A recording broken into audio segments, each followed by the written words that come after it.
আমি জীবনে একবার একটা পাঞ্জাবি এমব্রয়ডারি করা এদিক দিয়া বাজারে কিনা একটা পাঞ্জাবি কিনছিলাম, কিনা চারতলা হোস্টেলে থাকতাম, নিচে নাইমে আসছি আসরের পরে। আমার বড় ভাই দেখছে, ডাক দিয়া আমার পাঞ্জাবিটা টান দিয়া ধইরা টাইনা সিরা গায়ের থেকে টুকরা টুকরা করে ফেলছে। বলছি এটা লাগাইলা কেন? দোস্ত আমার, আমি তোমারে আমার বুজুর্গি বুঝানোর জন্য বলি নাই যে এখন আমি মুরিদ বানামু, প্রথমে আগে আমার বুজুর্গিটা শুনে নেন। আমি কত বড় বুজুর্গ, আব্দুল কাদের জিলানির পরে শেষ এই আমি, এটা না। আমি বুঝাইতে চাচ্ছি যে আমার জীবনের সবচেয়ে বড় সৌভাগ্য কোনো মানুষের যে তার উপরে একজন অভিভাবক আছে, কেউ তারে নজর রাখে, কেউ তারে খেয়াল করে, কেউ তাকে টেনে ধরে, কেউ তাকে ফেরায় মন্দ রাস্তা থেকে, গুনার রাস্তা থেকে, ভুল পথ থেকে। কাউকে যদি কেউ ফিরায়, এমন একজন অভিভাবক যদি কারো কপালে জোটে, খোদার কসম এই কায়নাতের সর্বশ্রেষ্ঠ নিয়ামত এটা। খানা তুমি 1000 বার খাইতে পারবা বিরিয়ানি, কিন্তু 1000 বারও যদি তুমি সর্বোৎকৃষ্ট খানা খাও, এরপরও 1000 বারই তুমি বাথরুমে গিয়া এগুলা থুইয়া পড়বা, এটা থাকবে না। এই পৃথিবী ভোগ করলে এটা হারিয়ে যায়, মিলিয়ে যায়, কিন্তু আখলাক শেষ হয় না, চরিত্র শেষ হয় না, চরিত্র শেষ। আমি প্রায় বলি, ফিতাওয়ালা ক্যাসেট ছিল এক সময়, সেগুলো এখন নাই। সিডি ক্যাসেট ছিল এক সময়, চ্যাপ্টা চ্যাপ্টা, পাতলা পাতলা, এগুলো এখন নাই, এগুলো এখন নাই দোস্ত।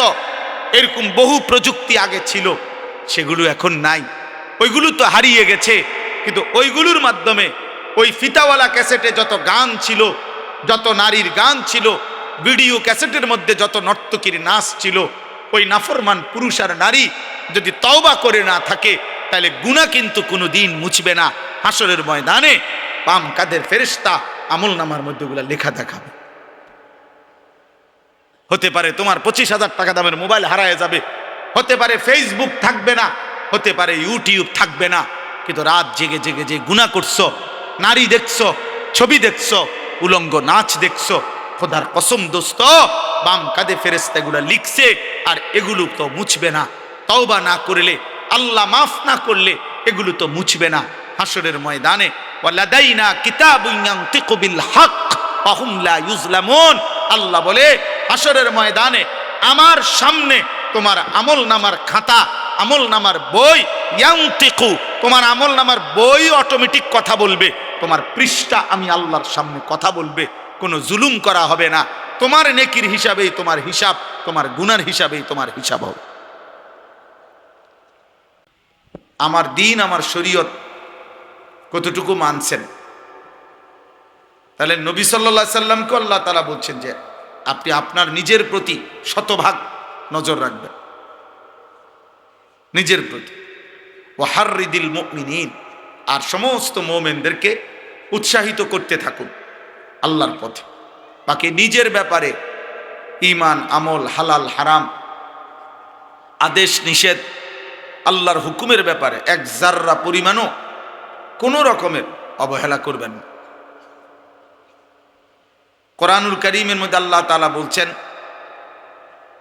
ইয়া আইয়ুহাল্লাযীনা আমানু আলাইকুম আনফুসাকুম, হে ঈমানদারগণ, তোমরা প্রত্যেকেই নিজেকে আঁকড়িয়ে ধরো, অর্থাৎ তোমার নিজের ঈমান, আমল, আখিরাত মজবুতভাবে আঁকড়িয়ে ধরো, এ ব্যাপারে খামখেয়ালি করো না। আল্লাহ তাআলা বলছেন, ইয়া আইয়ুহাল্লাযীনা আমানু কু আনফুসাকুম ওয়া আহলিকুম নারা, হে ঈমানদারগণ, তোমরা সকলেই নিজেকে বাঁচাও এবং তোমাদের পরিবারের সদস্যদেরকে বাঁচাও জাহান্নামের আগুন থেকে। তা আলাদা করে বলছে নিজেকে বাঁচাও, আলাদা করে বলছে পরিবারের সদস্যদেরকে বাঁচাও জাহান্নামের আগুন থেকে।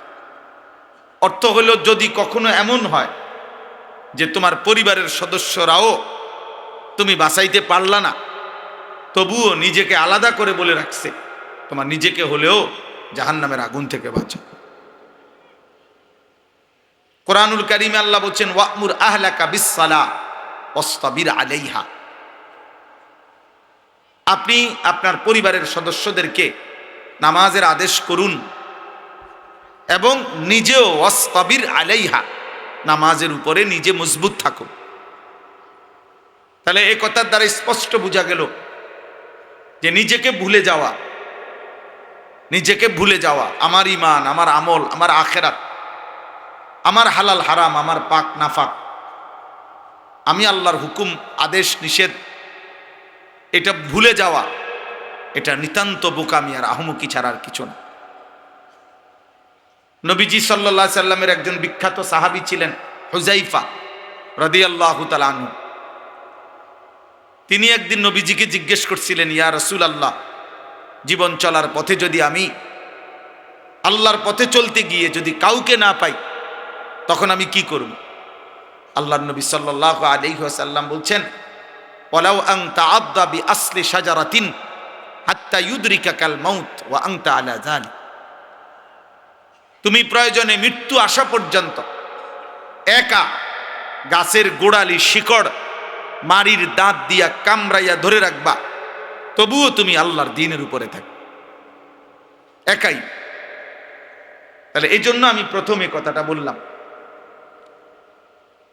বয়স্ক বাবা আপনাদেরকেও বলি, প্রিয় নওজোয়ান তোমাদেরকেও বলি, নওজোয়ান সাথী তোমরা ইদানিং কালে এই 14, 16, 18, 20, 22 বছরের কিশোর ছেলে, যুবক ছেলে, তোমরা কোনোভাবেই এটা বুঝতেছ না যে তুমি তোমাকে বরবাদ করছো। এতটুকু অসংখ্য ব্যক্তির জন্য আগামীকালকের ভোর আনবে না, আগামীকালকের দিন অসংখ্য ব্যক্তির জন্য রাত আনবে না, রাত আনবে না। আমার ছোট ভাই আমার গ্রামের মসজিদের জুমার নামাজ পড়ায়, ও বলল যে ভাই আমি শুক্রবার দিনও ওনার সাথে কথা বলছি, খোঁজ খবর নিছি, আজকে রবিবার সকাল। তাইলে আমি এটা বুঝাইতে চাইলাম, আরবিতে একটা বিখ্যাত কিতাব আছে লাতাইফুল মাআরিফ, ইবনু রজব হাম্বলি রাহমাতুল্লাহর কিতাব। উনি সেখানে লিখছেন, প্রত্যেকটা রাত সন্ধ্যা পৃথিবীবাসীকে ডাক দিয়ে বলে, হে পৃথিবীবাসী, আমি একবারের জন্যই এসেছি, আমি আর কোনোদিন আসবো না, তুমি আমারে কদর করো, নষ্ট করো না। প্রতিটা ভোর জগৎবাসীকে ডাক দিয়ে বলে, হে জগৎবাসী, আমি একবারের জন্যই এসেছি, আমি আর আসবো না, আমারে কদর করো, নষ্ট করো। 16ই নভেম্বর 2025 রোজ রবিবার, খোদার কসম বন্ধু, পৃথিবীতে এই শিরোনাম আর কোনো দিন হবে না, ইসরাফিলের ফু পর্যন্ত আর এই শিরোনাম হবে না। আগামী রবিবার হবে, কিন্তু সেটা 16ই নভেম্বর না।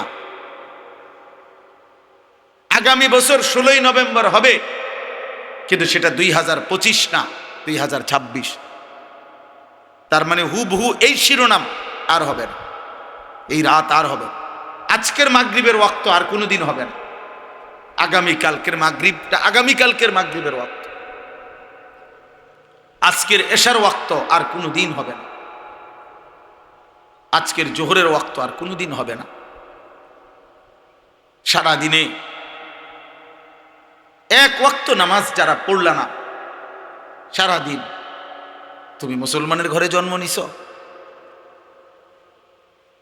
তোমার মতো নিকৃষ্ট নাফরমান মুসলমান এত বড় অসভ্য হয় যে 24 ঘন্টায় একবারও তার রবের সামনে যার কপাল সেজদা দেয় না, তার চাইতে নিকৃষ্ট গাদ্দার আসমানের নিচে জমিনের উপরে আর কেউ নাই। বেনামাজি তোর চাইতে নিকৃষ্ট গাদ্দার, অসভ্য, বেয়াদব আসমানের নিচে জমিনের উপর আর কেউ নাই। ভোরের কুত্তা তোকে দেখে লজ্জা পায়, সকালের কুত্তা, ভোরের কুত্তা আল্লাহকে বলে, আল্লাহ প্রথম নজর যেন কোনো বেনামাজির উপরে না পড়ে। কুত্তা তোরে দেখে লজ্জা পায়, কুত্তা।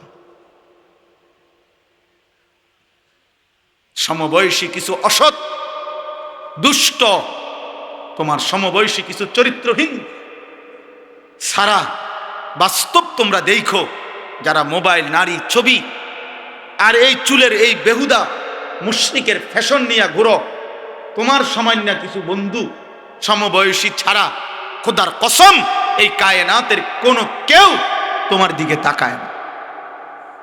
এই পৃথিবীর কোনো মানুষ, কোনো ভাগ মানুষ বিবেকবান তোমার মতো লম্পটের দিকে, চরিত্রহীনের দিকে, নারী, ছবি আর জিনার ব্যভিচারের দৃশ্য রাতভর উলঙ্গ ছবি নিয়ে যে পড়েছিলা, সকাল 8টা বাজে 9টা বাজে যেই জানোয়ার ঘুম থেকে উঠলা, তোমার দিকে ওই বাস্তব জানোয়ার যেটা কুত্তা, ওইটাও দেখে না। যদি ইনসাফ থাকে তো তুমি দেখো। তুমি চলো আমার লগে, আমার সাথে তুমি চলো কালকের মাহফিলে, দেখো তোমার সাথে আগায় আসে কয়জন, নামাজির দিকে আগায় আসে কয়জন। আও, কেউ তোমার দিকে ফিরে থুতুও ফেলবে না, থুতু। তুমি মনে করছো তোমারে সুন্দর লাগে, তোমার কাছে সুন্দর লাগে, আর পৃথিবীর কারো কাছে না।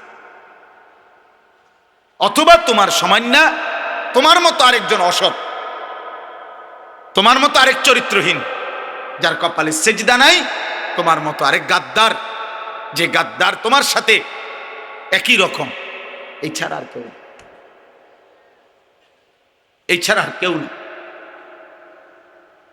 এই জন্য প্রিয় যুবক, প্রিয় নওজোয়ান, তোমার কাছে আমি অনুরোধ করলাম, এমন আফসুসের জীবন পার করো না বাপ, যে তোমার মা তোমারে ডাকে না, বাপ তোমারে ডাকে না, এই দেশবাসী তোমারে কিছু বলে না, চোখের সামনে তুমি নষ্ট হয়ে যাইতেছ, চোখের সামনে তোমার চরিত্র শেষ হয়ে যাচ্ছে, এক ওয়াক্ত নামাজ পড়ছো না, অথচ মাও কাঁদে না, বাবাও কাঁদে না, পাড়া পড়শি, দেশবাসী, স্বজন, আত্মীয় কেউ তোমার জন্য কাঁদে না। কিরে এই ছেলেটার পরিণতি কি হবে?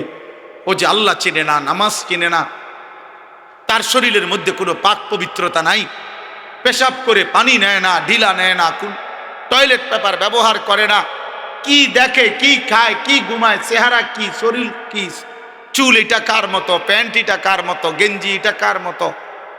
আহারে আব্বা, আমার বড় ভাই আমারে একবারে একদিনে 3বার চুল কাটাইছে, শুধু এক সুতা চুল, সামনে পিছনে 19-20 হয়েছে মনো। বড় ভাই 3বার সেলুনে পাঠাইয়া বলছে যে আবার চুল কাট। আমি 3বার চুল কাটছি, ভাই আমারে বলছে এরপরে এখন যায় গোসল কর। আমার পুরা জীবনে, আমার এই 44 বছরের জীবনে আমি একবার কেবল একটা 4টা ফুলওয়ালা রঙিন সাদা টুপির মধ্যে 4টা ফুল পালা একটা টুপি পরছিলাম। আমার আব্বা প্রথম নজর দেখেই আমার মারে বলছে তারে কই ওই টুপি খুলে ফেলতে। আমি জীবনে কোনোদিন সাদা টুপি ছাড়া অন্য কোনো টুপি পরি নাই, আমার সন্তানও যেন সাদা টুপি ছাড়া অন্য কোনো টুপি না পরে। আমি এশার নামাজের আগে আগেই খুলে ফেলছি, আর কোনোদিন পড়ি নাই। সেই ছোটবেলার কমপক্ষে 1997 সালে বা 98 সালে হবে আমার বাবার সেই স্মৃতি। আমি জীবনে একবার একটা পাঞ্জাবি এমব্রয়ডারি করা এদিক দিয়া বাজারে কিনা একটা পাঞ্জাবি কিনছিলাম, কিনা 4তলা হোস্টেলে থাকতাম, নিচে নাইমে আসছি আসরের পরে। আমার বড় ভাই দেখছে, ডাক দিয়া আমার পাঞ্জাবিটা টান দিয়া ধইরা টাইনা সিরা গায়ের থেকে টুকরা টুকরা করে ফেলছে। বলছি এটা লাগাইলা কেন?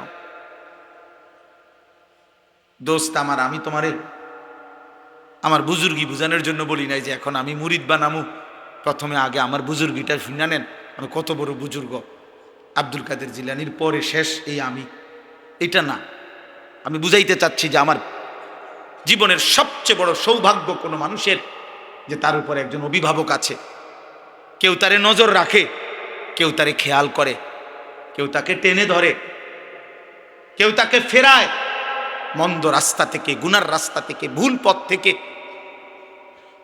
কাউকে যদি কেউ ফিরায়, এমন একজন অভিভাবক যদি কারো কপালে জোটে, খোদার কসম এই কায়নাতের সর্বশ্রেষ্ঠ নিয়ামত এটা।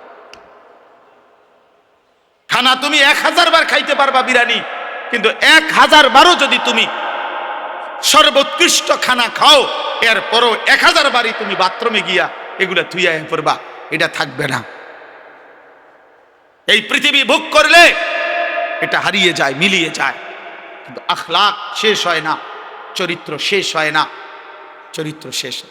আমি প্রায় বলি, ফিতাওয়ালা ক্যাসেট ছিল এক সময়, সেগুলো এখন নাই।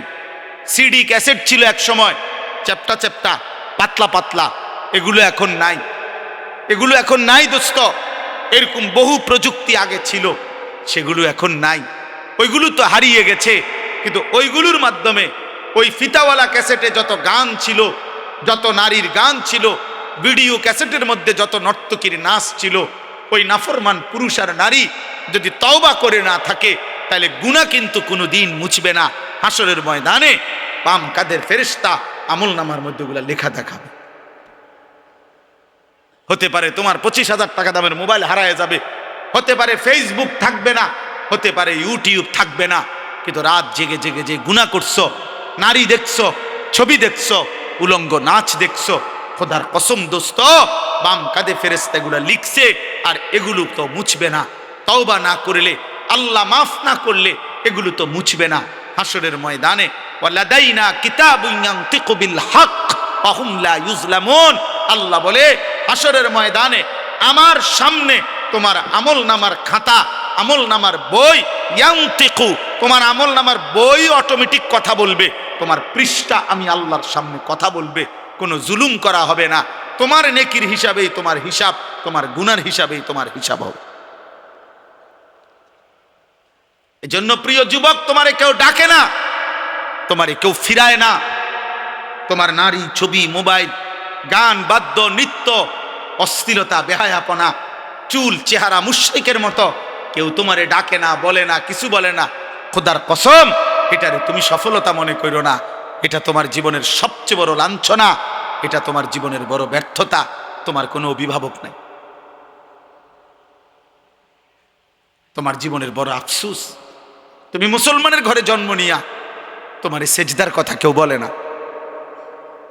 এর চাইতে নিকৃষ্ট জীবন আর কি হইতে পারে? এর চাইতে নিকৃষ্ট,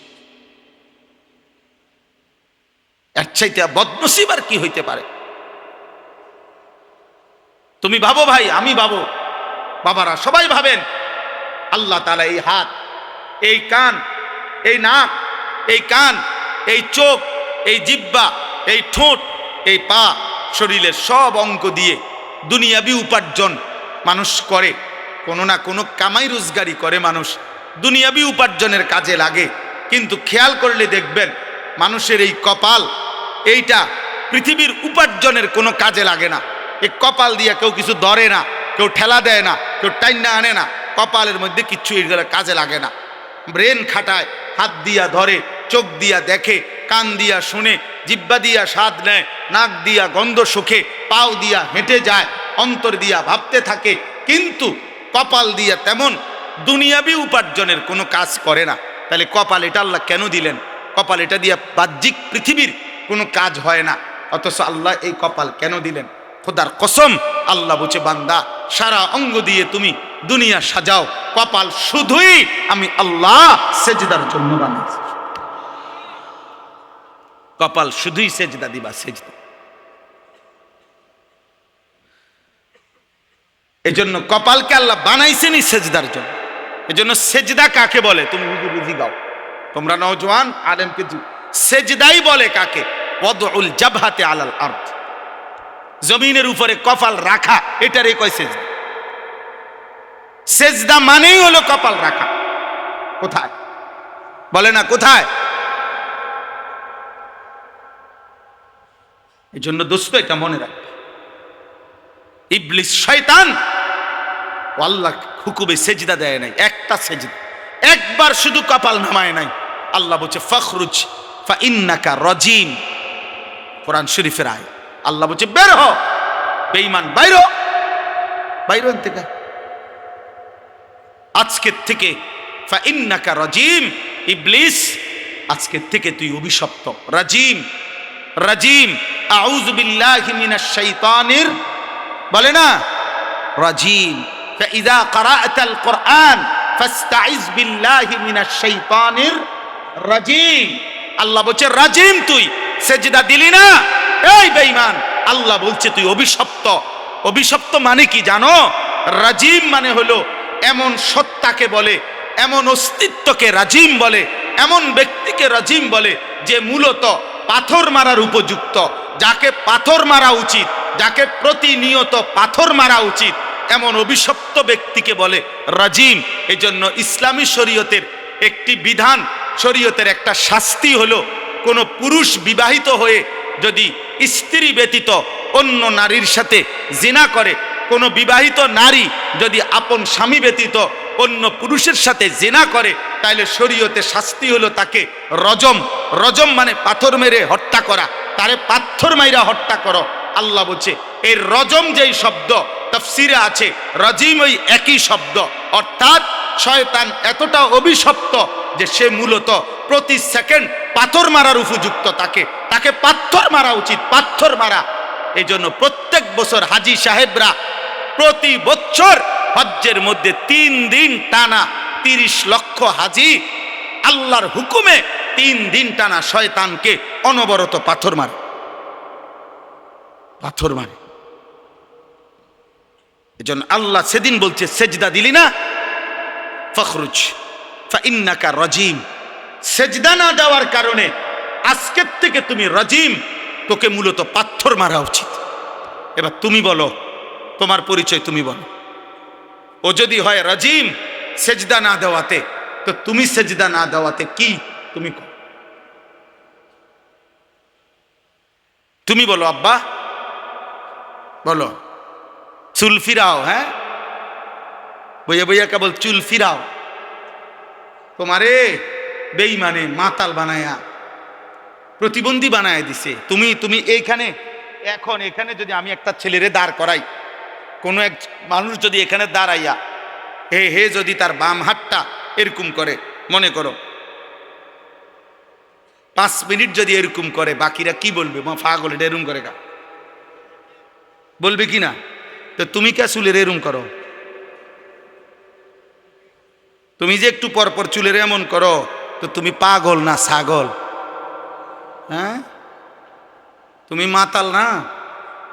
তুমি প্রতিবন্ধী না? তো ভালো ডাক্তার দেখাও না কেন? বলো না আব্বা। এটা ফ্যাশন কিভাবে হয়? এটা ফ্যাশন হইতে পারে কিভাবে? একজন সুস্থ ছেলে বলো যেটা ফ্যাশন হইতে পারে? এত বড় ফালতু কাজ ফ্যাশন হয় কি? এই জন্য আমি অনুরোধ করলাম, আজকে দুশ্মন, আমার কথা আমি এই 2টা আয়াতের তর্জমা বলতে চাই। এটা হলো মূলত বাস্তবতা, এটা বাস্তবতা। এটা আজকে বেঈমান তোমাদের কাছে এই বড় মোবাইলগুলা তুলে দিয়া সমস্ত কিশোর বয়সী যুবক তোমাদেরকে নেশাগ্রস্ত বানায়, মাসহুর, জাদুগ্রস্ত করে দিছে। তোমাদেরকে বলে দিছে মোবাইল এটা হাতে রাখবা, তোমার টাকা দিয়ে এমবি ঢুকাইয়া চার্জ দিয়া রেডি রাখবা মোবাইল। আর এবার তোমাকে মোবাইলটা তোমার হাতে থাকবে, তোমার চুল কাটবা ডিজাইন আমরা মুশরিকরা দেব, তোমার প্যান্ট আমরা বেঈমান দেব, তোমার গেঞ্জির ডিজাইন আমরা বেঈমান দেব, তোমার রুচি, তোমার পছন্দ, তোমার হাসি, তোমার চলার স্টাইল, তোমার কথাবার্তার স্টাইল, সব কিছু আমরা মুশরিকরা দেব। তোমার মোবাইলে পৌঁছে যাবে, তুমি ওইটা দেখবা আর ওই আলোকে নিজেকে সাজবা, পরিচয় দিবা তুমি মুসলমান। আর চাল চলন আর আখলাকে হবা তুমি হয় ইহুদি, নয় খ্রিস্টান, নয় মুশরিক, নয় মুরতাদ, নয় বেঈমান। হায় হায় কাপুরুষ মুসলমান, এত কাপুরুষ হয় না রে বাপ। মুসলমান যুবক হিসাবে কলঙ্ক। তোর মতো কাপুরুষ মুসলিম যুবক না হলে ভালো ছিল, যার রক্তে ইমান জাগে না, কলিজায় যার ইমান জাগে না। বেঈমান আমাদেরকে নিয়ে নাচে, ফুর্তি করে। একবার কয় চুল এদিকে ফিরা, মুসলমানের যুবক কহ ফিরাইলাম, আবার কয় না এবার এদিকে ফিরা, না এবার এদিকে ফিরাইলাম। আহা, এ তো কাপুরুষের পরিচয়, এ তো আত্মমর্যাদাহীন পুরুষের পরিচয়। এই জন্য এই বন্ধুর কথা যদি শুনো, এই ভাইয়ের কথা যদি মনে থাকে, আমি যদি কোনো দিন আর বলতে না পারি, আজই বললাম, এমন মুশরিকের চুল তোমরা রাখো না। এই চুল তোমাদের প্রমাণ করে তোমার কোনো বাপ নাই। হ্যাঁ, কারণ তোমার বাবার সাথে তোমার কোনো সম্পর্ক নাই। তোমার বাবার চুল এমন না, তোমার বাবার চলাফেরা এমন না। এই মুশরিকের চুল প্রমাণ করে তোমার কোনো আল্লাহ নাই, তোমার কোনো নবী নাই, তোমার কোনো ধর্ম নাই। তোমার ধর্মই তোমার মোবাইল, তোমার সব কিছু তোমার মোবাইল। আফারাআইতা মানিত্তাখাযা ইলাহাহু হাওয়াহু, আল্লাহ কোরআনে বলছে, হে নবী আপনি দেখেন ওই নাফরমানদের যারা তাদের মনের ইচ্ছাকেই নিজের খোদা বানিয়ে ফেলেছে। কোরআন শরীফের আয়াত কি না? আফারাআইতা মানিত্তাখাযা, যে তার নিজের হাওয়া, নিজের মনের চাহিদাকে নিজের খোদা বানিয়ে ফেলেছে। আল্লাহ বলছে, আমি তোরে ওয়াদা দিলাম, ওয়া আদাল্লাহুল্লাহু আলা ইলমিন, আমি তার ইচ্ছে করে, আমি আল্লাহই তাকে পথভ্রষ্ট করে দেব। মনের চাহিদার ধারাবাহিক অনুসরণ করিলে আল্লাহর ওয়াদা আছে। আল্লাহ বলছে, একদিন আমি তাকে এমন পথহারা করে দেব, আর কোনো দিন সে পথ পাবে না, আর কোনো দিন না, আর কোনো দিন না। ওয়া খাতামা আলা সামঈহি ওয়া কলবি, আমি তার কানে এবং তার অন্তরে মোহর মেরে দেব। ওয়া জাআলা আলা বাসারিহি গিশাওয়া, আমি তার চোখের সামনে পর্দা ফেলে দেব। কানও বন্ধ, দিলও বন্ধ, চোখের সামনে পর্দা। ফামান ইয়াহদিহি মিন বাদিল্লাহ, আল্লাহ বলে, বন্ধু বলেন তো এবার এই নাফরমানকে আমি আল্লাহকে বাদ দিয়ে এবার হেদায়েত দিবে কে? আল্লাহ যদি কারো কান বন্ধ করে দেয়, চোখ বন্ধ করে দেয়, দিল বন্ধ করে দেয়, প্রিয় বন্ধু এবার হেদায়েত দিবে কে? এবার তোমারে বাঁচাবে কে? এবার আলোর পথ দেখাবে কে? 365 দিন, বছরের পর বছর, দিনের পর দিন যারা নামাজ পড়েন না, এই বয়স্ক বাবা, মাঝ বয়সী 30 বছর ধরে সুদ খান যারা, কিস্তি নেন, 40 বছর ধরে যারা বিড়ি খাইতেছেন, সিগারেট খাইতেছেন, বছরের পর বছর ধরে যারা বৃদ্ধ বয়স হয়ে যাওয়ার পরেও টেলিভিশনে চা দোকানে বসে বসে নাচ গান নর্তকীর ছবি দেখেন, নাটক সিনেমা দেখেন, যেই সমস্ত মায় বোনেরা 20 বছর 30 বছর ধরে বেপর্দা চলতেছে, কথায় কথায় বছরের পর বছর গালি দিচ্ছেন, হারাম রোজগার করছেন, 2 নম্বরই উপার্জন করেন, ওজনে কম দেন, 2 নম্বরই ব্যবসা করেন, এই নাফরমান যদি আল্লাহর কোনোদিন না ফিরায়, আল্লাহ যদি সিদ্ধান্ত নেয় যে ঠিক আছে নাফরমান, ভাত খা, ঘুম যা, পেশাব কর, যৌন চাহিদা পূরণ কর, বাচ্চাও হইব, ঘুমও আসবে, ভাতও খাইতে পারবা, বিল্ডিং দালানো হবে, কিন্তু আখিরাত আর দেব না, জান্নাত আর দেব না, কি হবে সেদিন?